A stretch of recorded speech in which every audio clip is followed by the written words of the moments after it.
صل على محمد يا ربي صل عليه وسلم يا ربي صل على محمد يا ربي صل عليه وسلم يا ربي صل على محمد يا ربي بلغه الوسيلة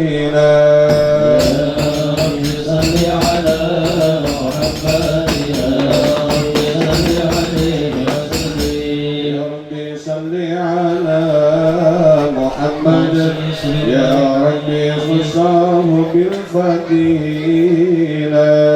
يا ربي صل على محمد يا ربي صل عليه وسلم يا ربي صل على محمد يا ربي وارضى عن الصحابة يا ربي صل على محمد يا ربي صل عليه وسلم يا ربي صل على محمد يا ربي وارضى عن السلامة يا ربي صل على محمد يا ربي صل عليه وسلم يا ربي صل على محمد يا ربي وارضى عن المشايخ يا ربي صل على محمد يا ربي صل عليه وسلم يا ربي صل على محمد يا ربي فارحم والدينا يا ربي صل على محمد يا ربي صل عليه وسلم يا ربي صل على محمد يا ربي صل عليه وسلم يا ربي صل على محمد يا ربي صل عليه وسلم يا ربي صل على محمد يا ربي وارحمنا جميعا ربي صل على محمد يا ربي صل عليه وسلم صل على محمد يا ربي صل عليه وسلم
صل وسلم وبارك عليه. اللهم صل وسلم وبارك عليه وعلى آله. بسم الله الرحمن الرحيم.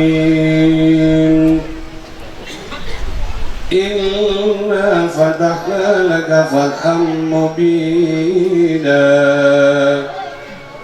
ليغفر لك الله ما تقدم من ذنبك وما تأخر ويتم نعمته عليك ويهديك صراطا مستقيما. صلى الله عليه. وينصرك الله نصرا عزيزا. لقد جاءكم رسول من أنفسكم عزيز عليه ما عنتم حريص عليكم بالمؤمنين رؤوف رحيم. صلى الله عليه. فإن تولوا فقل حسبي الله لا إله إلا هو عليه توكلت وهو رب العرش العظيم. إن الله وملائكته يصلون على النبي يا أيها الذين آمنوا صلوا عليه وسلموا تسليما. اللهم صل وسلم وبارك عليه وعلى آله. اللهم صل وسلم وبارك عليه وعلى آله. بسم الله الرحمن الرحيم. الحمد لله القوي القدير الولي الطالب الباعث الوارث المانح السالم عالم الكين والبين والزائل والذاهب يسبحه اللافل والمائل والطال والقارب ويوحد النطق والصامت والجامد والذاهب يضرب بعدله الساكن ويسكن بفضله الضارب. لا إله إلا الله. حكيم نظر بني حكمه والعجائب في تركيب هذه الجوانب. خلق مخا وعظما وعددا ورقا ولحما وجلا وشعرا بنظم المختلف المتراكب مما إلا فيه يخرج من بين الصلب والترايب. لا إله إلا الله. كريم بسط لخلقه بساط كرمه والمواهب ينزل في كل ليلة إلى السماء الدنيا وينادي هل من مستغفر هل من تائب هل من طالب حاجة فمنه المطالب. فلو رأيت الخدام قياما على الأكنان وقد جادوا من دموع السواكب. صلى الله عليه. والقام بين نادم وتائب وخيف لنفسه وتيب ومكن من الذنوب إليه هارب. ولا يزالون في الاستغفار حتى يكف كف النهار ذيول الغياهب صلى الله عليه فيعودون قد فازوا بالمطلوب وأدركوا رضا المحبوب ولم يعد أحد من القوم وهو خائف لا إله إلا الله فسبحانه وتعالى من ملك أوجد نور نبيه محمد صلى الله عليه وسلم من نوره قبل يخلق آدم من الطين اللازم وعرض فخره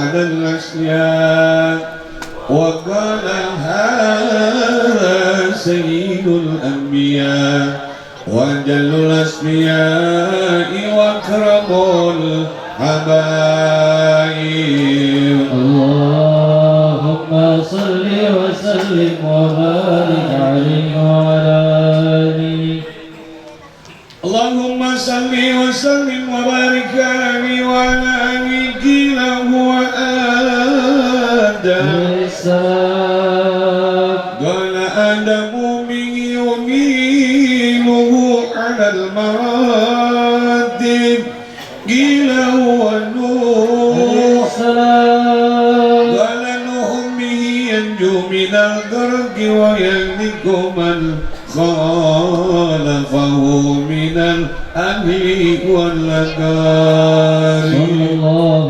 عليه قيل هو إبراهيم السلام قال إبراهيم من تقوم حجته على عباد الأصنام والكواكب قيل هو موسى السلام قال موسى أخوه ولكن هذا حبيب وموسى كريم ومخاطب قيل هو عيسى السلام قال عيسى يبشر به وهو بين يدي نبوته كالحاجب قيل فمن هذا الحبيب الكريم الذي ألبسته خلة الوقار وزوجته بتيجان المهابة والافتخار صلى الله عليه ونزلت على رأسه الأصائب قال ونبي استخرته من لؤي بن غالب يموت أبوه وأمه ويكفله جده ثم عمه الشقيق أبو طالب اللهم صل وسلم وبارك عليه وعلى آله اللهم صل وسلم وبارك عليه وعلى آله يبعث باتهاما بين يدي القيامة في ظهره علامة تظله الغمامة تطير السحاب صلى الله عليه فجر الجبين ليل الدوائر أنسي الأنف مني الفم نوني الحاجب سمعه يسمع صرير القلم بصره إلى السمع انتماك ثاكب الله عليه قدمه قبلهما البعير فزالا ما استلقاه من المحن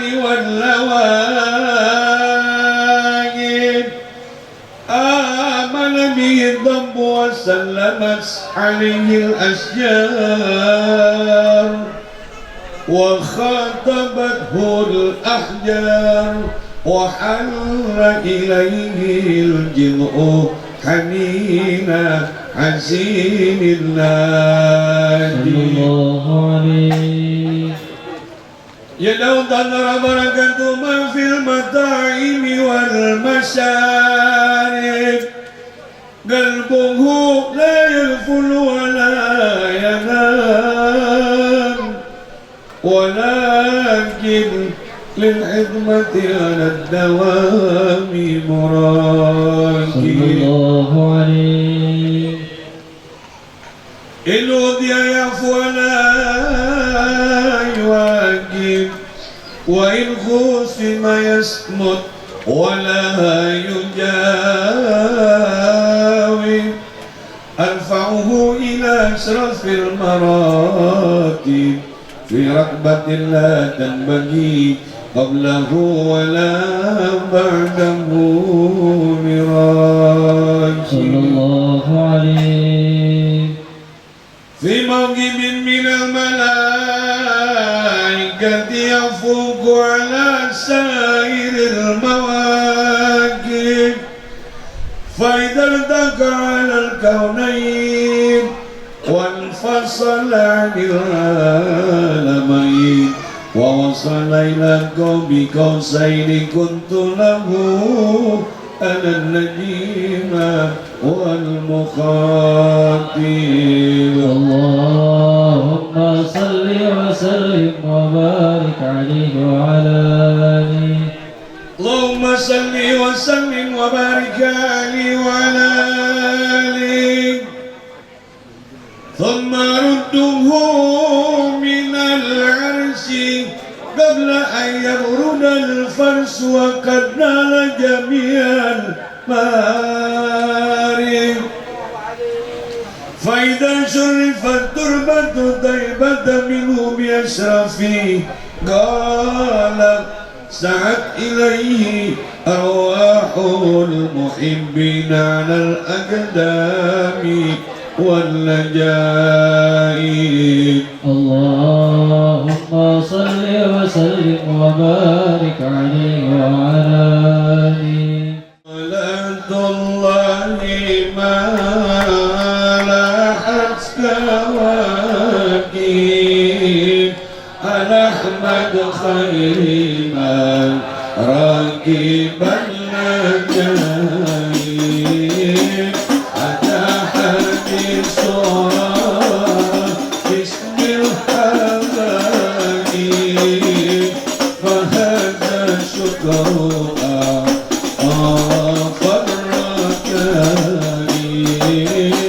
صلاة الله ما لاحت كواكب على أحمد خير من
بشارا وازداد الكرسي هيبة وقرا وامتلأت السماوات أنوارا وضجت الملائكة تهليلا وتمجيدا واستغفارا سبحان الله الحمد لله ولا إله إلا الله والله أكبر سبحان الله والحمد لله لا إله إلا الله والله أكبر سبحان الله ولا إله إلا الله والله أكبر سبحان الله والحمد لله ولا إله إلا الله والله أكبر ولم تزل أمه ترى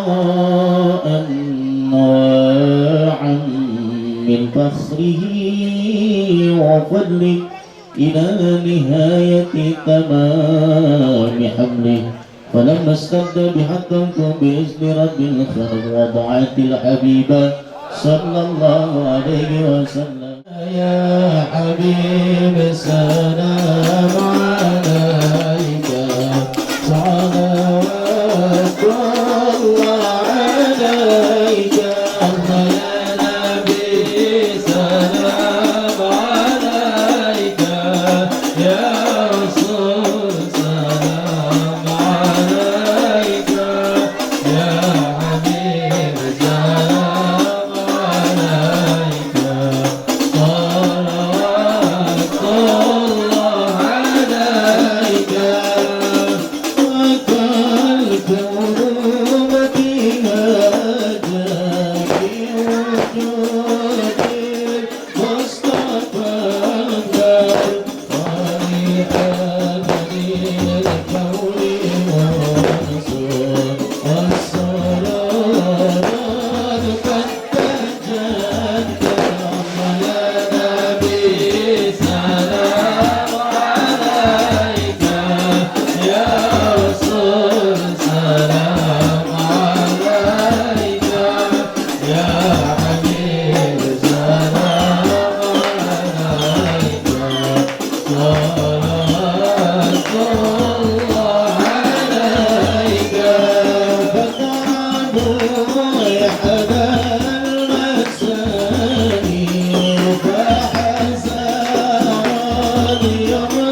وصرنا غدا في زمرته واستعمل ألسنتنا في مدحه ونصرته وهنا متمسكين بسنته وطاعته ومتنا على حبه وجماعته اللهم ادخلنا معه الجنة فإنه أول ما يدخلها وأنزلنا معه في كسورها فإنه أول ما ينزلها وارحمنا يوم يسول الخلائق فترحمها اللهم ارزقنا زيارته في كل سنة ولا تجعلنا من الغافلين عنك ولا عنه كدرسنا اللهم لا تجعل في مجلسنا هذا أحدا إلا غسلت بماء التوبة ذنوبه وسترت بالداء المغفرة عيوبه اللهم إنه كان معنا في السنة الماضية إخوان القضاء وللوصول إلى مثلها ولا تحرمهم من ثواب هذه الساعة وفضلها اللهم ارحمنا إذا صرنا من أصحاب القبور ووفقنا لعمل صالح يبقى سناه على ممر الدهور اللهم اجعلنا لآلائك ذاكرين ولنعمائك شاكرين وليوم لقائك من الذاكرين وأحينا بطاعتك مشكورين وإذا توفيتنا فتوفنا غير مفتونين ولا مخذولين واختم لنا منك بخير أجمعين اللهم اكفنا شر الظالمين واجعلنا من فتنة هذه الدنيا سالمين اللهم اجعل هذا الرسول الكريم لنا شفيعا وارزقنا به يوم القيامة مقاما رفيعا اللهم اسقنا من حوض نبيك محمد صلى الله عليه وسلم شربة هنيئة لا نظمأ بعدها أبدا واشرنا تحت لوائه غدا اللهم اغفر لنا به ولآبائنا ولأمهاتنا ولمشائخنا ولمعلمينا وذوي الحقوق علينا ولمن أجرى هذا الخير في هذه الساعة ولجميع المؤمنين والمؤمنات والمسلمين والمسلمات الأحياء منهم والأموات إنك سميع قريب مجيب الدعوات ويا قاضي الحاجات ويا غافر الذنوب والخطيئات يا أرحم الراحمين وصلى الله على سيدنا محمد وعلى آله وصحبه وسلم سبحان ربك رب العزة عما يصفون وسلام على المرسلين والحمد لله رب العالمين آمين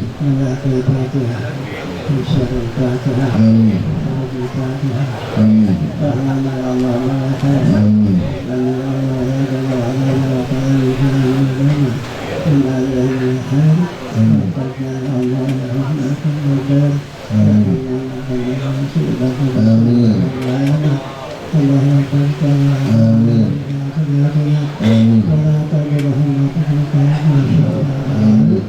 دعوهم فيها شهود وصحبة بالأسلام وتبدأهم الحمد لله يا رب بالمصطفى بلغ مقاصدنا واغفر لنا ما مضى يا واسع الكرم يا رب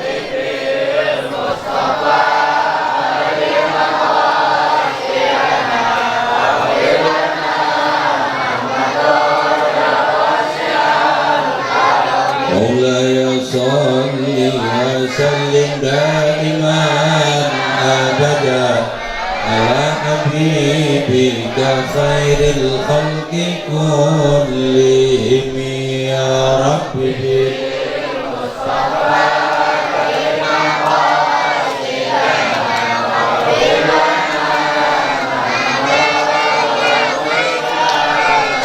اللهم صل وسلم وبارك عليه وعلى آله بسم الله الرحمن الرحيم الحمد لله رب العالمين والصلاة والسلام على أشرف الأنبياء والمرسلين سيدنا محمد وعلى آله وأصحابه أجمعين قالوا سبحانك لا علم لنا إلا ما علمتنا إنك أنت العليم الحكيم واهد قلبي بحق سيدنا محمد واهد قلبي بحق سيدنا محمد واهد قلبي بحق سيدنا محمد صلى الله عليه وسلم اللهم إنا نسألك الفتوح والبلوغ والرسوخ وتوبة النسوح وصلح الجسد والروح آمين ya rabbal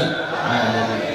Al-Mukarramun, guru-guru kita yang kita muliakan, Al-Habib Fikri, Al-Qadir bin Sidil Walid, Al-Habib Ahmad Al-Haddad, Al-Habib Ali Al-Haddad, para habaib, Yang lainnya mohon maaf saya tidak sebutkan satu persatu, namun tidak mengurangi rasa hormat dan takzim saya guru kita Kiai Haji Makmur Murad, Kiai Haji Abdul Razak, dan semuanya para guru-guru kita.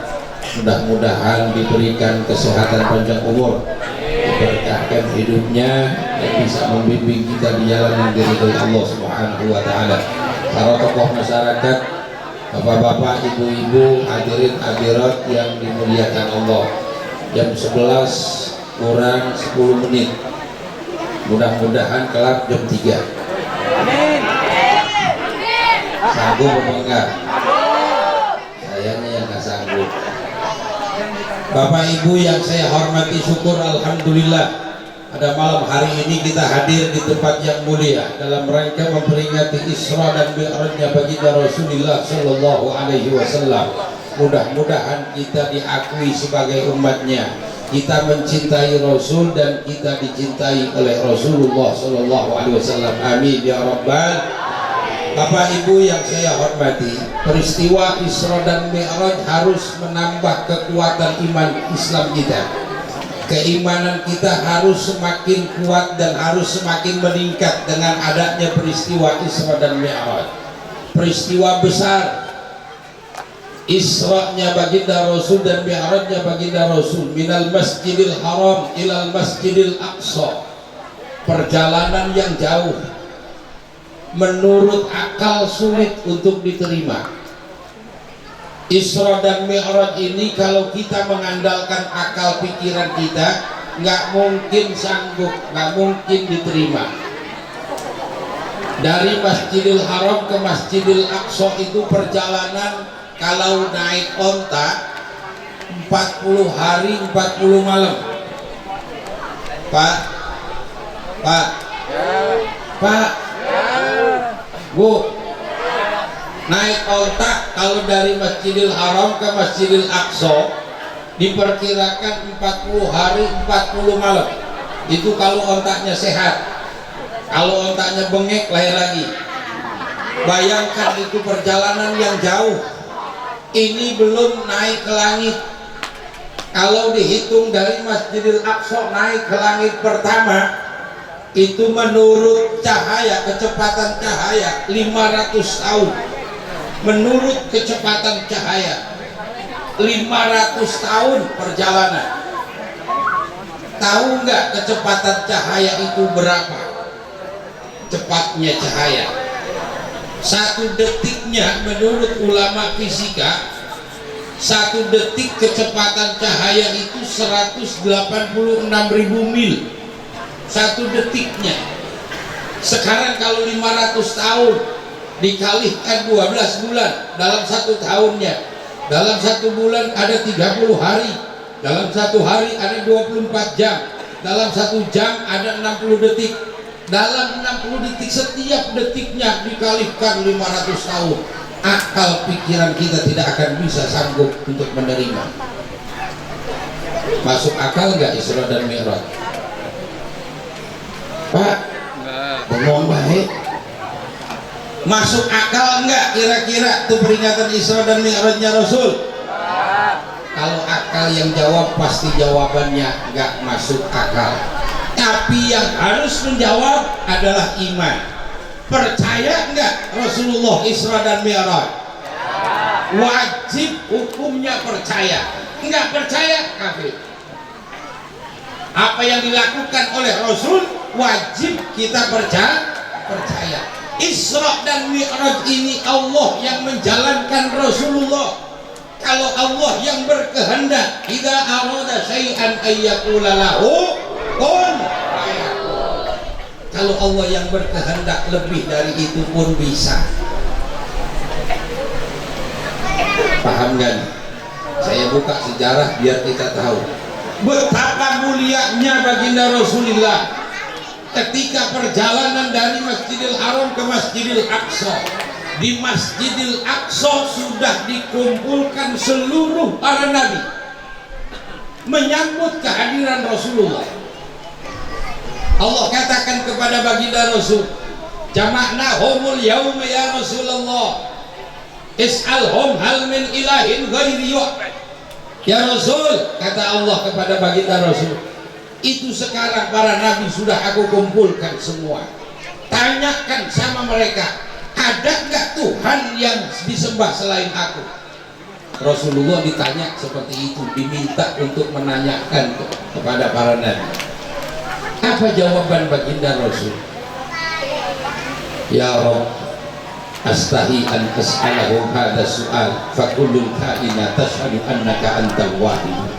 Ya Allah, bagaimana saya mau tanya sama mereka, mau nanyanya juga malu. Ya Allah, kata Nabi nih, mau nanyanya aja malu, bagaimana saya mau tanya? Semua kainat, semua makhluk, semuanya menyatakan tidak ada Tuhan yang disembah selain Engkau ya Allah.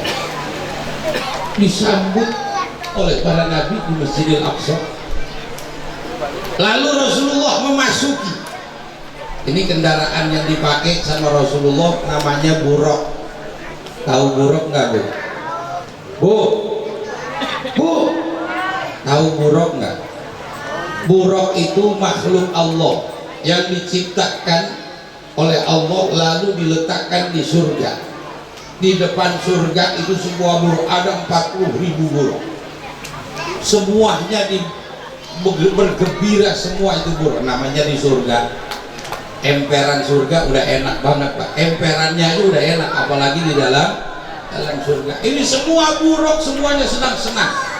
Ada satu buruk yang lagi termenung, diem, sedih, di pojokan tempatnya.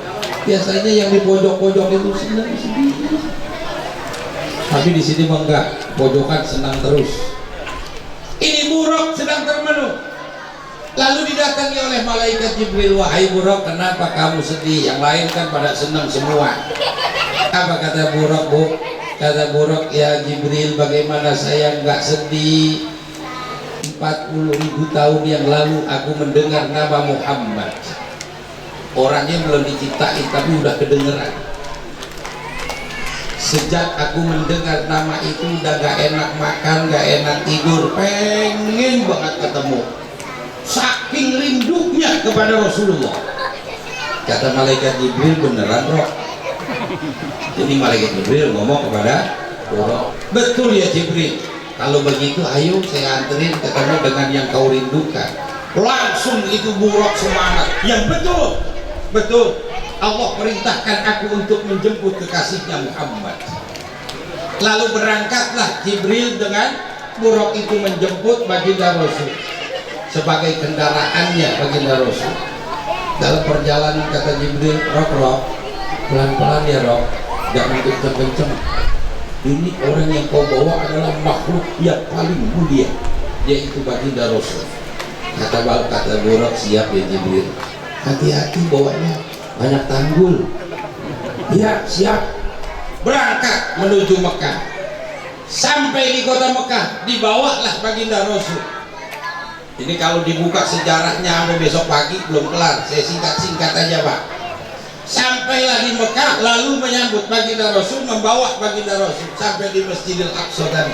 Sebelum sampai Masjidil Aqsa, Rasulullah diperlihatkan kota Madinah dan dikabarkan nanti kamu akan hijrah ke sini. Lalu berangkat lagi, berhenti lagi di Bukit Tursina. Tuh tempat Nabi Musa minta ketemu sama Allah, dikabarkan.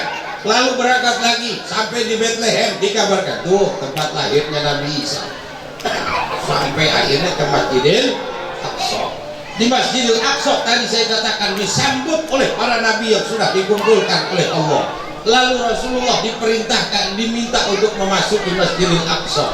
Sampai di dalam Masjidil Aqsa, Rasulullah diminta untuk mengimami para nabi yang dikumpulkan Allah. Rasulullah diminta untuk mengimami. Didorong ya Rasul, ayo maju kata Rasulullah. Ini akhlak Rasulullah Pak. Ketika diminta untuk mengimami, Rasulullah menolak. Jangan saya, nggak enak, bukan ada senior, nabi yang itu aja, nabi ini aja, semuanya nggak ada yang mau. Sampai ada satu nabi mengatakan, ya Sayyidi ya Rasulullah, taqaddam antakuna imaman li annaka imamun. Ya Rasul, ya dulu saya utusan Allah, sekarang engkau adalah pemimpin kami, engkau adalah imam kami ya Rasulullah. akhirnya Rasulullah mengimami sholat. Awalnya nggak mau karena akhlak tadi, menghormati yang lebih senior, dorong-dorongan kayak kita sembahyang subuh Pak, kan main dorong-dorongan, itu aja imam, akhirnya kagak ada yang jadi imam. Kalau di kampung saya pada rebutan malah jadi imam, enggak jadi imam, kagak sembahyang di situ. Nggak tahu kalau di sini harusnya bagaimana? Contoh baginda Rasul, akhlaknya yang mulia, dia persilahkan yang lebih senior, lebih dulu ada, yaitu para nabi sebelumnya, sampai akhirnya Rasul diminta betul-betul antakuna imaman li'annaka imamun. Akhirnya Rasulullah mengimami. Selesai sholat di Masjidil Aqsa, Rasulullah naik ke langit pertama. Ini perjalanan jauh, ini namanya Mi'raj. Rasulullah berdiri di Baitul Maqdis, itu ada namanya Qubbatus Sokhra, Dome of the Rock kalau bahasa Cibubur.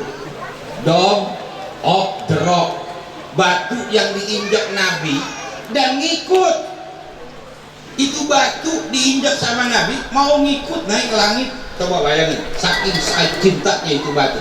Batu aja cinta sama Nabi, bagaimana kita? Kata Nabi, jangan ngikut tuh sama batu, tuh jangan ikut, ini urusan aku dengan Allah. Kata batu, nggak bisa ya Rasul, engkau telah menginjak aku nggak mau dilepas, aku nggak mau turun, aku mau ikut. Sampai Rasulullah paksa untuk tidak ikut, akhirnya itu batu ngalah dan dia bersumpah, sumpah saya ya Rasul, kalau saya nggak ikut ke atas, saya nggak mau turun ke bawah. Itu batu ngambang Pak, orang kagak percaya dibilang begitu. Itu batu ngambang, kalau sekarang dicor ke bawah, kalau dulu ngambang. Sama dengan ada makom Ibrahim yang di Mekah, ada nggak? Ada yang pernah umroh, ada yang pernah haji, lihat ada makom Ibrahim, itu batu ngambang.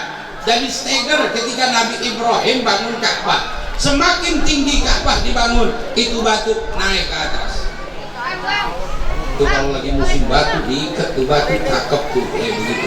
Kita ngambang dulu lagi musim batu, waduh, kalau itu diikat ngambang mulu kita. Itu batu memang betul ngambang, saking cintanya dengan Rasulullah. Akhirnya Rasulullah bilang, jangan ikut, ini urusan aku dengan Allah. Baru itu batu mau mengalah dan bersumpah gak mau turun. Akhirnya Rasul naik ke langit pertama, diketuk pintu langit pertama, dibukakan oleh malaikat yang jaga pintu langit pertama. Ditanya, manit Tariq, siapa yang ketuk pintu? Lalu malaikat Jibril mengatakan, ada Jibril. Man ma'aka ya Jibril, siapa yang bersamamu ya Jibril? Sayyidi wa habibi Rasulullah sallallahu alaihi wasallam, yang bersamaku adalah Rasulullah. Dibuka pintu langit, masuk Rasulullah di langit pertama, dipertemukan dengan Nabi Allah Adam alaihi salam. Lalu Rasulullah salim sama Nabi Adam, dan Nabi Adam mengikrarkan kenabiannya baginda Rasulullah. Singkat cerita, naik lagi Rasulullah ke langit kedua, dipertemukan dengan Nabi Allah Yahya dan Nabi Allah Isa alaihi salam. Dipertemukan dengan Nabi Allah Yahya dan Nabi Isa alaihi salam. Lalu naik ke langit ketiga, dipertemukan dengan Nabi Allah Yusuf alaihi salam. Tahu Nabi Yusuf enggak Pak? Pak, tahu Nabi Yusuf enggak? Enggak. Nabi Yusuf kagak tahu. Ibu tahu Nabi Yusuf? Ada di dalam Al-Quran. Pernah baca Quran? Nah, surat Yusuf, pernah baca surat Yusuf? Kapan? Lagi hamil. Lagi hamil aja baca surat Yusuf. Emang kenapa Nabi baca surat Yusuf lagi hamil? Bu, biar cakep kayak Nabi Yusuf. Borok. Tahu borok nggak?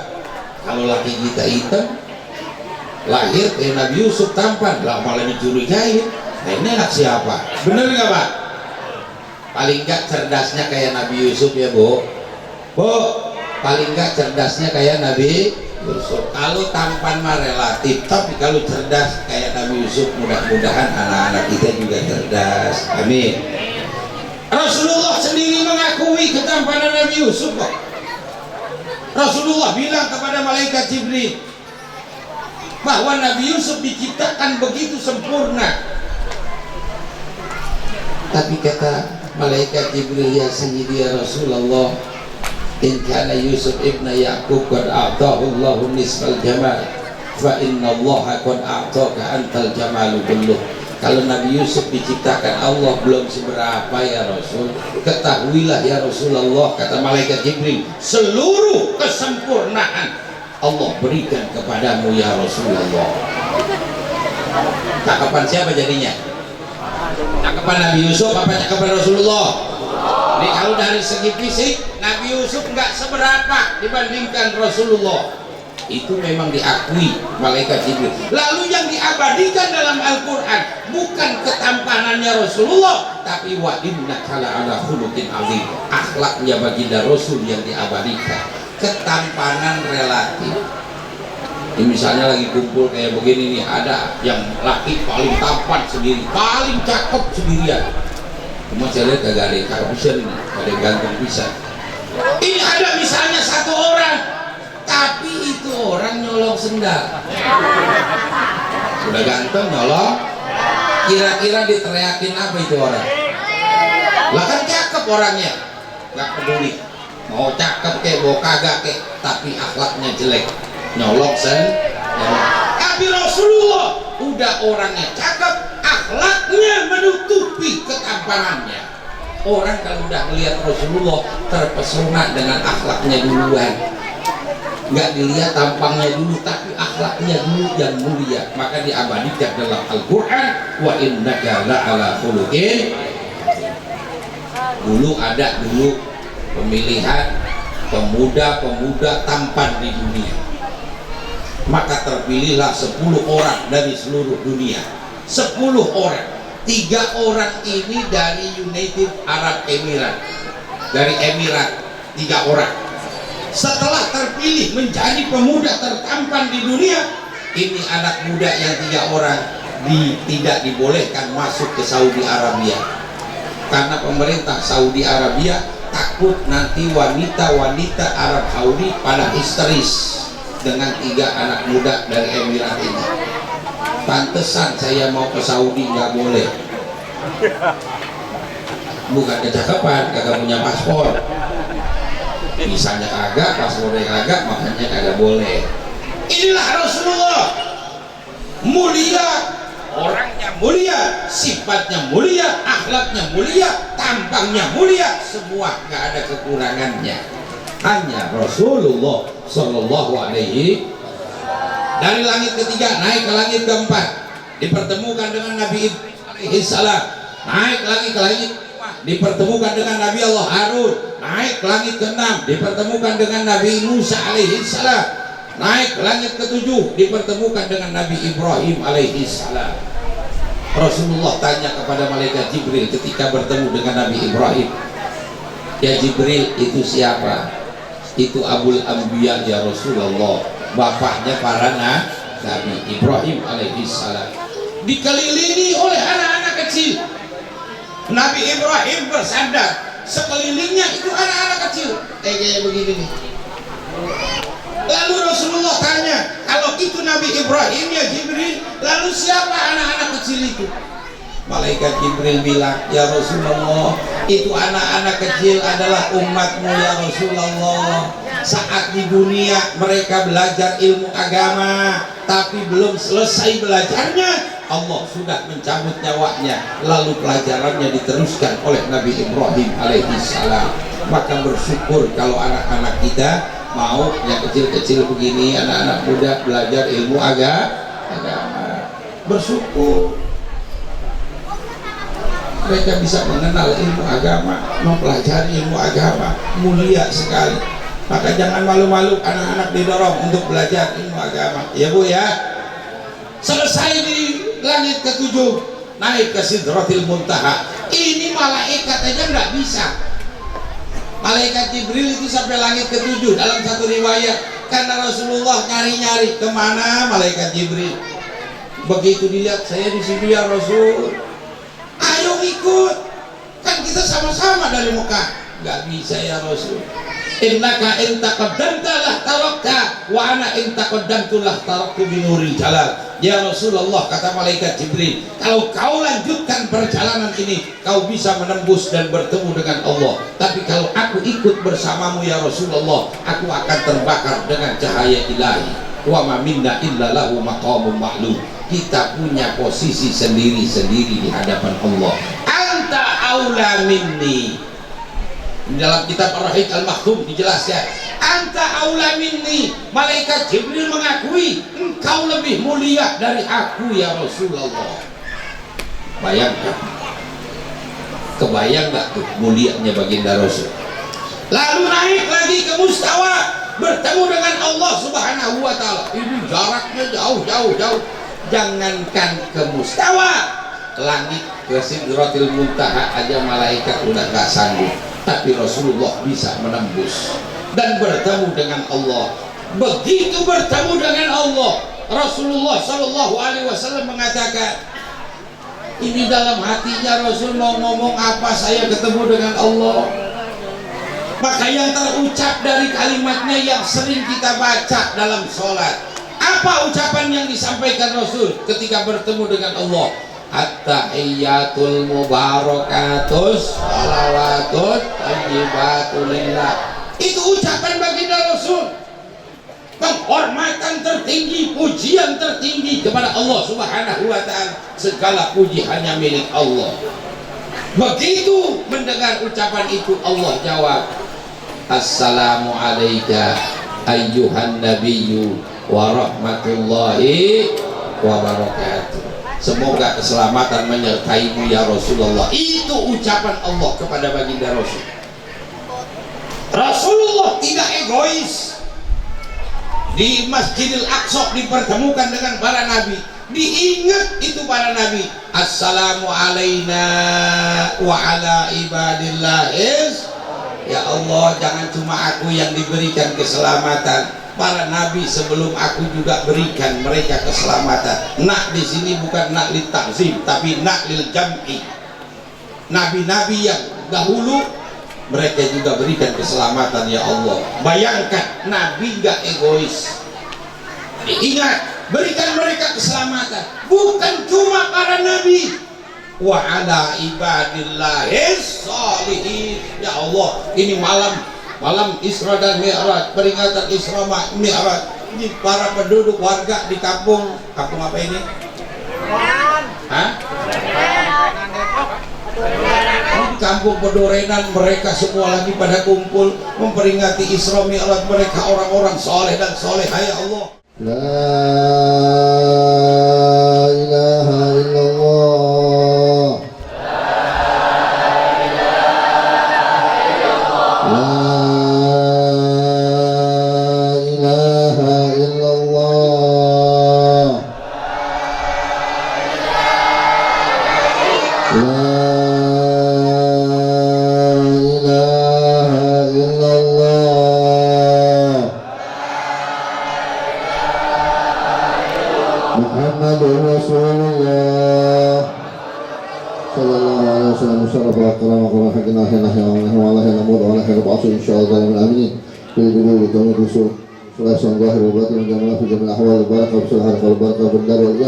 وأن الله يصلح المسلمين ويرحم المسلمين ويفرج على المسلمين ويشفي أمراض المسلمين بالعافية وأن الله يصحب السلام سالمين غانمين وافوزين مرزوقين بخير ولطف وعافية وأن يضل أعمالنا في طاعة الله وطاعة رسول الله وأن يغفر الذنوب ويسر العيوب وأجرنا بالمطلب مضرب الدنيا بالميسرة ومضرب الآخرة بالمغفرة وإن على والدينا ووالديكم وأمواتنا وأمواتكم وأموات المسلمين أجمعين عامة أن الله يتقصهم من رحمة ومغفرة ويسلم الجنة وأن الله يختم لنا ولكم بالحسنى في خير ولطف وعافية وإلى حضرة النبي محمد صلى الله عليه وسلم الفاتحة.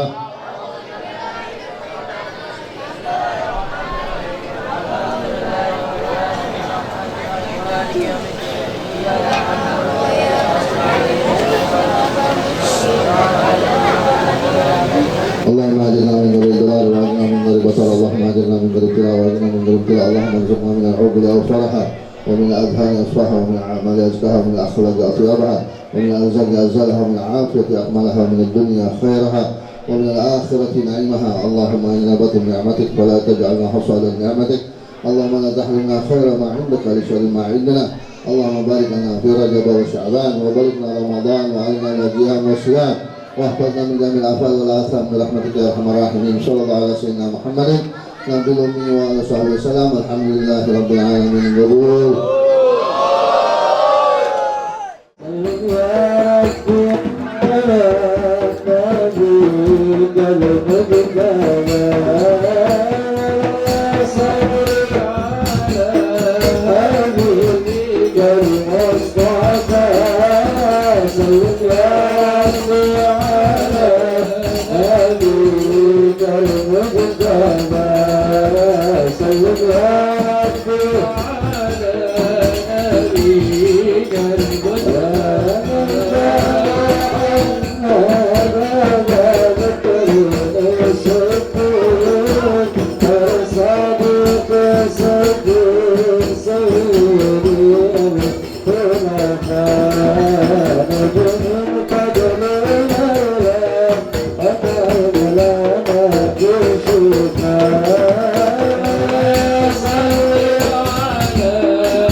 سيد الشرفاء أجمل قدر